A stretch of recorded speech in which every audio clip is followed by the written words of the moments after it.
नमस्ते स्टूडेंट। आज हम एक अद्भुत यात्रा पर निकलने वाले हैं। Welcome to the fascinating world of molecules. ये छोटे छोटे कण हमारे जीवन के हर पहलू में मौजूद हैं। ये छोटे छोटे स्ट्रक्चर्स हैं जो हमारे आसपास की हर चीज के बिल्डिंग ब्लॉक्स हैं। चाहे वो पानी हो, हवा हो या फिर हमारे शरीर के अंदर की संरचनाएं, सब कुछ मॉलिक्यूल्स से बना है। हवा से लेकर पानी तक हर जगह मॉलिक्यूल्स होते हैं। ये मॉलिक्यूल्स ही हैं जो हमारे वातावरण को आकार देते हैं और जीवन को संभव बनाते हैं। केमिस्ट्री में महारत हासिल करने के लिए ये समझना बहुत जरूरी है कि मॉलिक्यूल्स कैसे बनते हैं। और जानते हैं क्या, ये समझना न केवल आपके ज्ञान को बढ़ाता है बल्कि आपके भविष्य के लिए भी महत्वपूर्ण है। NET और GE जैसे कॉम्पिटिटिव एग्जाम्स को क्रैक करने के लिए ये बहुत जरूरी है। इन परीक्षाओं में सफलता पाने के लिए मॉलिक्यूलर केमिस्ट्री की गहरी समझ होना अनिवार्य है। इस सफर में हम मॉलिक्यूलर शेप्स के सीक्रेट्स को अनलॉक करने वाले हैं। हम जानेंगे कि कैसे ये शेप्स मॉलिक्यूल्स के गुणों और उनके व्यवहार को प्रभावित करते हैं। हम सीखेंगे कि एक मॉलिक्यूल के अंदर एटम्स का अरेंजमेंट कैसे उसके प्रॉपर्टीज और बिहेवियर को तय करता है। यह समझना महत्वपूर्ण है क्योंकि यह हमें मॉलिक्यूल्स के कार्य और उनकी प्रतिक्रियाओं को समझने में मदद करता है। VSEPR थ्योरी की दुनिया में उतरने के लिए तैयार हो जाइए और यह जानने के लिए तैयार हो जाइए कि आत्मविश्वास के साथ मॉलिक्यूल्स के शेप्स का अनुमान कैसे लगाया जाता है। यह थ्योरी हमें बताती है कि मॉलिक्यूल्स के शेप्स कैसे उनके इलेक्ट्रॉनिक संरचना पर निर्भर करते हैं और कैसे हम इन शेप्स का पूर्वानुमान लगा सकते हैं। कल्पना करो कि आप एक मशीन को समझे बिना यह समझे कि उसके पुर्जे कैसे फिट होते हैं। ये कितना मुश्किल होगा, है ना? केमिस्ट्री को समझे बिना मॉलिक्यूलर शेप्स को समझने की कोशिश करना ऐसा ही है। ये एक पहेली की तरह है जिसे हल करना मुश्किल हो सकता है, लेकिन चिंता मत करो, हमारे पास उसके लिए एक टूल है, VSEPR थ्योरी। यह थ्योरी हमें मॉलिक्यूलर शेप्स को समझने में मदद करती है। VSEPR का मतलब है valence shell electron pair repulsion. यह थ्योरी बताती है कि इलेक्ट्रॉन्स एक दूसरे से दूर रहना चाहते हैं। यह एक सिंपल लेकिन पावरफुल मॉडल है जो मॉलिक्यूल्स के 3 डायमेंशनल शेप्स का अनुमान लगाने में हमारी मदद करता है।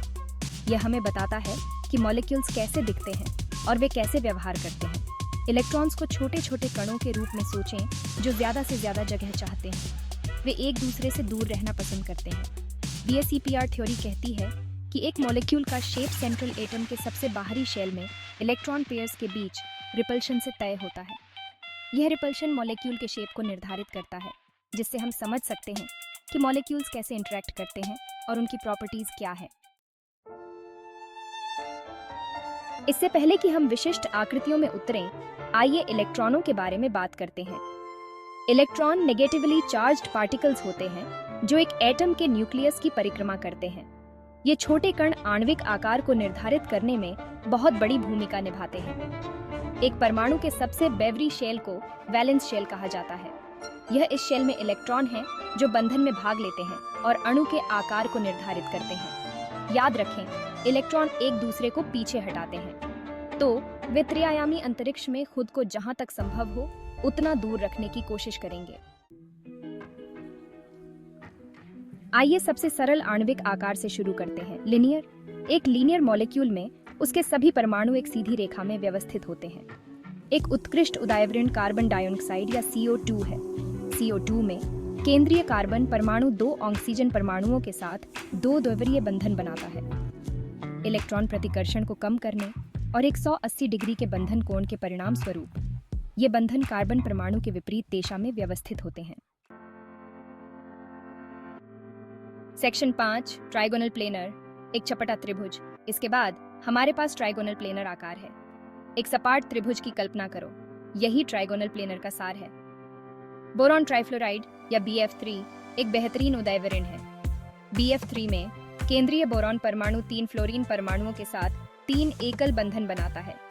ये बंधन एक तल में व्यवस्थित होते हैं। प्रत्येक बंधन कोण 120 डिग्री पर होता है। यह व्यवस्था इलेक्ट्रॉन प्रतिकर्षण को कम करती है, जिससे BF3 को इसका विशिष्ट ट्राइगोनल प्लेनर आकार मिलता है। अनुभाग 6, चतुष्फलकीय मीथेन अणु।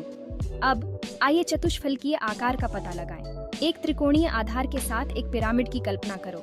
यही एक चतुष्फलकीय अणु की मूल संरचना है। सबसे आम उदाहरण मीथेन या CH4 है। CH4 में केंद्रीय कार्बन परमाणु 4 हाइड्रोजन परमाणुओं के साथ 4 एकल बंधन बनाता है। ये बंधन एक चतुष्फलकीय आकार में व्यवस्थित होते हैं। प्रत्येक बंधन कोण 109.5 डिग्री पर होता है। यह व्यवस्था इलेक्ट्रॉन जोड़े के बीच की दूरी को अधिकतम करती है, जिससे मीथेन की स्थिर चतुष्फलकीय ज्यामिति प्राप्त होती है। अनुभाग 7 नियमों को झुकाना, लोन पेयर और आणविक ज्यामिति। इस अनुभाग में हम आणविक ज्यामिति पर लोन पेयर के प्रभाव को गहराई से समझेंगे। अब तक हमने उन अणुओं को देखा है जहां केंद्रीय परमाणु में केवल बंधन इलेक्ट्रॉन जोड़े होते हैं। उदाहरण के लिए मीथेन CH4 में केंद्रीय कार्बन परमाणु 4 हाइड्रोजन परमाणुओं के साथ बंधन बनाता है, जिससे एक आदर्श चतुष्फलकीय संरचना बनती है। लेकिन क्या होता है जब हमारे पास लोन पेयर होते हैं, इलेक्ट्रॉनों के वे जोड़े जो बंधन में शामिल नहीं होते हैं? लोन पेयर आणविक ज्यामिति को कैसे प्रभावित करते हैं, यह समझना महत्वपूर्ण है। इलेक्ट्रॉनों के लोन पेयर बंधन जोड़े की तुलना में एक मजबूत प्रतिकारक बल लगाते हैं। ये प्रतिकारक बल आणविक संरचना को महत्वपूर्ण रूप से बदल सकता है। इसका मतलब है कि वे बंधन कोणों को निचोड़ सकते हैं, जिससे थोड़ा विकृत आणविक ज्यामिति हो सकती है। यह विकृति आणविक गुणों और प्रतिक्रियाशीलता को प्रभावित कर सकती है। जल या H2O एक उत्कृष्ट उदाहरण है। जल अणु की संरचना लोन पेयर के प्रभाव को स्पष्ट रूप से दर्शाती है। इसमें केंद्रीय ऑक्सीजन परमाणु के चारों ओर 2 बंधन जोड़े और 2 लोन पेयर हैं। ये लोन पेयर ऑक्सीजन परमाणु के चारों ओर एक असंतुलित बल पैदा करते हैं। इसका परिणाम एक मुड़े हुए या V आकार में होता है, जिसमें एक चतुष्फलकीय आकार के लिए आदर्श 109.5 डिग्री के बजाय लगभग 104.5 डिग्री का बंधन कोण होता है। यह विकृति जल के अद्वितीय गुणों, जैसे कि उसका उच्च सतह तनाव और असामान्य रूप से उच्च क्वथनांक, को समझाने में मदद करती है। अन्य अणुओं में भी लोन पेयर के प्रभाव देखे जा सकते हैं। उदाहरण के लिए अमोनिया NH3 में एक लोन पेयर होता है, जो इसे एक पिरामिडल आकार देता है। इसी तरह सल्फर डाइऑक्साइड SO2 में लोन पेयर होते हैं, जो इसे एक झुका हुआ आकार देते हैं।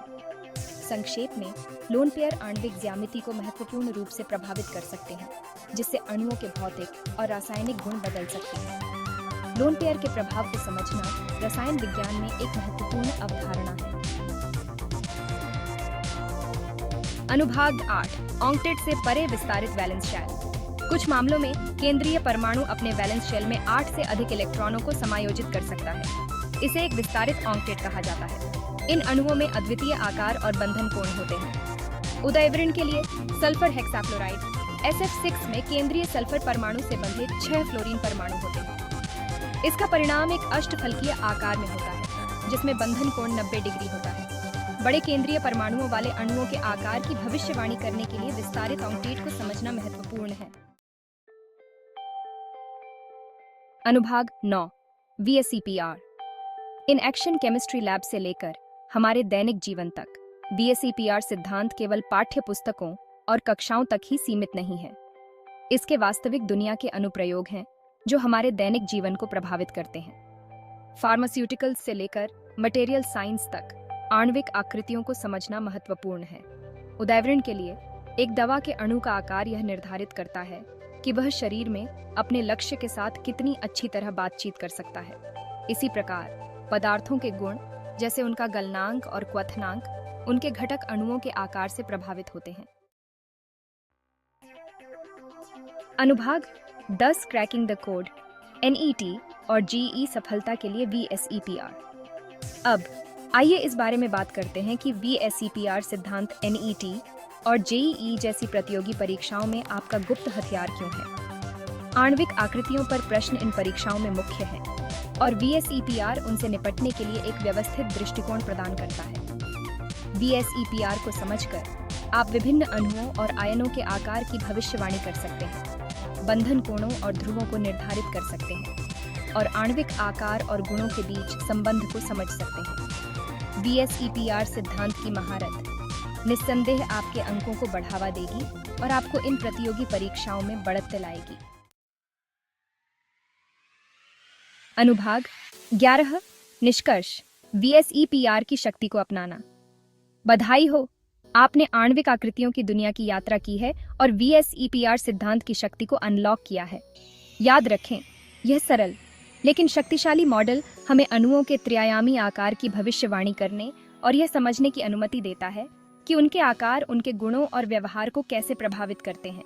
अभ्यास करते रहें, खोज करते रहें और जल्द ही आप एक VSEPR समर्थक बन जाएंगे। उन रसायन विज्ञान परीक्षाओं में सफल होने के लिए तैयार हैं और आणविक दुनिया के रहस्यों को उजागर करेंगे।